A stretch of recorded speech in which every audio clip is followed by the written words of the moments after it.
Assalaamu calaykum. Ku soo dhawaada Tusaale Channel. Maanta waxaan idiin soo gudbinayaa talooyinka isdiidan. Talooyinka isdiidan waa 10 talo oo uu qoray qoraaga reer Mareykan magaciisana la yiraahdo Kant. Sanadka markuu ahaa 1968 kadibna wuxuu buug ahaan u rogay sanadka markuu ahaa 2002. Buugaas oo u bixiyay Si kasta ha ahaatee, kaas oo noqday buugga ugu iibsiga badan xilligaas iyo xilliyo ka dambeeyayba. Talooyinkan waxaa loo turjumay afaf badan. Dareenka caalamka way soo jiiteen heer gidaarada iyo albaabada guryaha lagu dhajisto. Waxaan u guda galaynaa talooyinkaas iyo siday u kala horeeyaan. Talada koowaad, dadku uma dhaqmaan si maangal ah, waana danaystayaal. Si kasta ha ahaatee, jeclow dadka. Talada labaad, haddii aad wanaag samayso, dadku waxay kugu tuhmi doonaan in aad dan ka leedahay. Si kasta ha ahaatee, wanaag samee. Talada saddexaad, haddii aad guul gaarto, waxaad yeelan doontaa saaxiibo badan, sidoo kale waxaad yeelan doontaa cadow badan. Si kasta ha ahaatee, guulayso.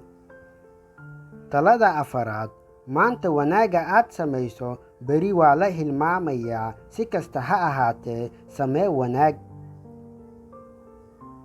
Talada shanaad, runta iyo hadal caddaantu waxa ay kuu soo jiidayaan dhaliil badan. Si kasta ha ahaatee, run sheeg oo hadalkaaga ha caddaado. Talada lixaad, ragga iyo dumarka ugu waafisan ee xambaarsan fikradaha ugu waaweyn waxaa joojin kara ragga iyo dumarka ugu liita ee xambaarsan maskaxaha ugu yaryar. Si kasta ha ahaatee, si weyn u fakir.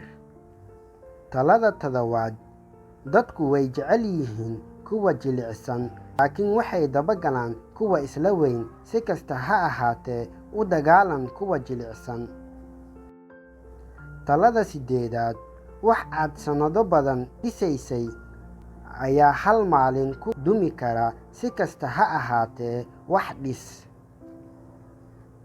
Talada sagaalaad, dadku aad bay ugu baahan yihiin in la kaalmeeyo, hase yeeshee way ku wareerin karaan haddii aad caawiso. Si kasta ha ahaatee, caawi dadka. Talada tobanaad, haddii dunida siiso waxa kuugu wanaagsan, dadka qaar ayaa abaaldaro kuugu jawaabi doona. Si kasta ha ahaatee, dunida sii waxa kuugu wanaagsan. Taladee kuugu cajiibsan adiga ahaantaada? Kumantiga nagu wadaag. Sidoo kale fiidiyogan like saar, haddii nagu cusub tahayna subscribe noo saar. Mahadsanid.